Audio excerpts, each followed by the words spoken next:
Dear colleagues, I am Sela Baghayenko from Institute of Cybernetics in Kiev, and the topic of my presentation is a parallel algebraic multilevel preconditioner with approximate inverses by basis matrix method.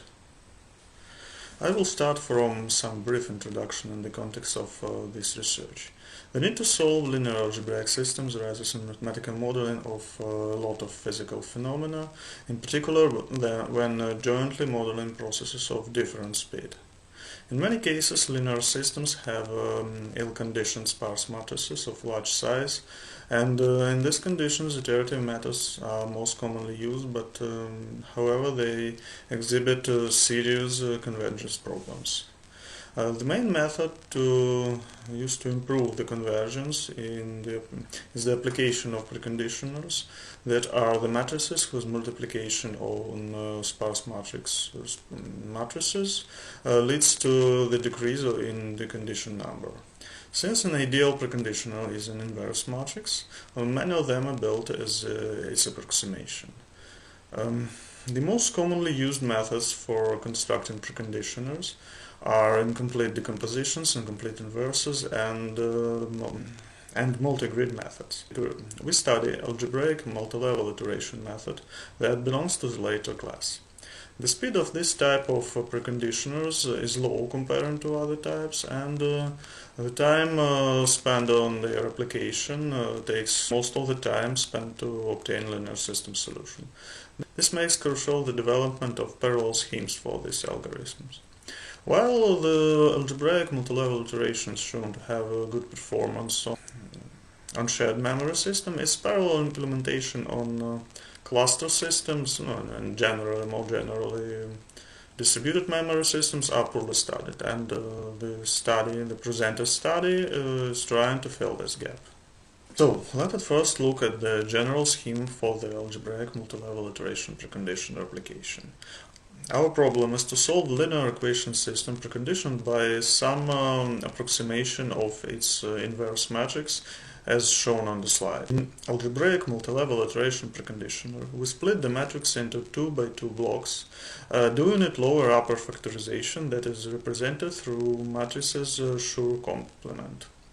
Approximating Schur complement, we use the simplest first order case here. We obtain a recursive subdivision scheme. Fixing the size of diagonal blocks, we get the matrix partitioned as it is shown on the slide. The scheme involves multiplication of the inverses of diagonal submatrices that can be computationally costly and can lead to numerical errors when inappropriate algorithms are used. Our idea is to replace submatrix inverses by their incomplete analogs that are built using the incomplete basis matrix method. This method is proven to be effective for ill-conditioned matrices and is similar to Gram-Schmidt orthogonalization.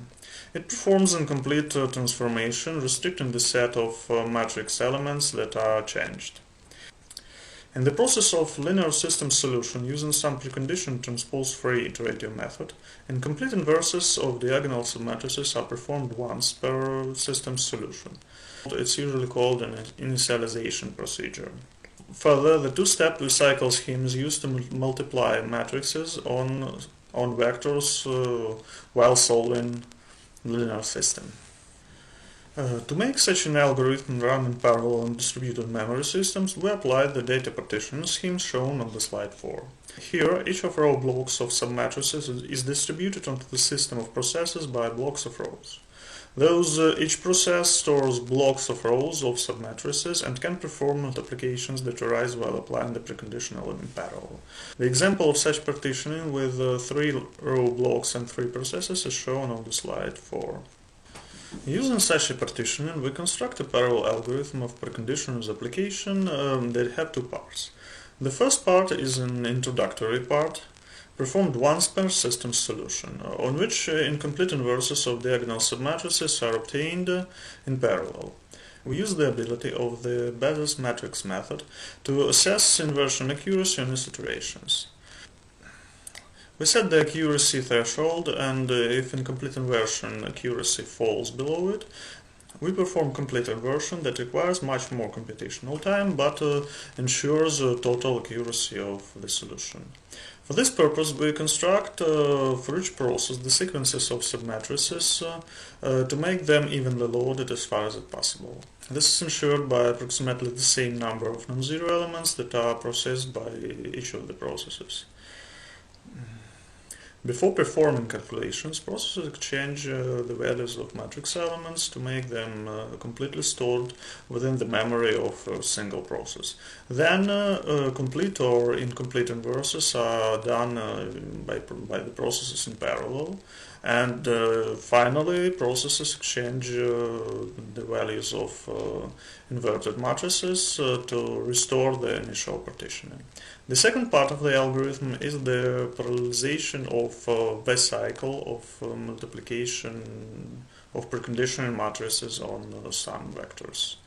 The considered partitioning scheme allows to perform such multiplication using a known parallel algorithm for sparse matrix vector multiplications when matrices are stored in the compressed row storage format. We use such a format for store all sparse matrices in the algorithm. Additional synchronization, however, are needed in this case because in the algebraic multilevel iteration, the vectors are needed to be multiplied by a series of matrices with possibly different fill-in pattern. For the constructed algorithm, we obtained theoretical estimates of its performance and successfully tested these estimates in computational experiments. So let's move to the testing part, to the computational experiments. For testing purposes, we consider the problem of modeling stress-strain state of soil under dam, using a model of dynamic consolidation of saturated soils in the domain that is depicted on the slide 6. The problem was discretized by the finite element method, and we have 8 unknown functions here. While forming a linear system, the rows were ordered to form blocks related to a single unknown function. Performing diagonal scaling of rows, we obtain matrices. They have the properties of non-symmetricity, that have a block structure, high fill-in factor, and high condition number. So we use the linear system obtained on the first iteration of simulation and solve it with the preconditioned biconjugate gradient stabilized algorithm. The properties of the matrix are given on the slide 6. Performing the tests, we at first examined the properties of the sequential algorithm, determining an optimal block size for matrix partitioning and an optimal value of incomplete inversion threshold. Talking about the size of blocks, its decrease led to a large amount of auxiliary operation and small matrix and vector multiplications, while block size increase leads to a substantial increase in the time spent on incomplete inversions. The found optimal value of block size was between 125 and 500. That corresponds to the obtained theoretical estimate. The change in incomplete inversion threshold also influences the performance in two ways. Its increase leads to a less number of completely inverted diagonal submatrices that lowers algorithm's accuracy. On the other hand, it also lowers initialization time. These effects were taken into account in obtained performance estimates, whose accuracy was tested during the computational experiments. At second, we performed parallel algorithm testing to determine an optimal number of processes and checking the corresponding theoretical estimates. Computational experiments were performed on the cluster of the Institute of Cybernetics. We used 8 core nodes and 1 process to 1 core mapping. Talking about preconditioners, multiplication and vectors, the maximal speedup was equal to 24% on 8 processes and block size equal to 500 elements. Total speedup of linear system solution was significantly greater than the acceleration of the algorithm multiplication on vectors.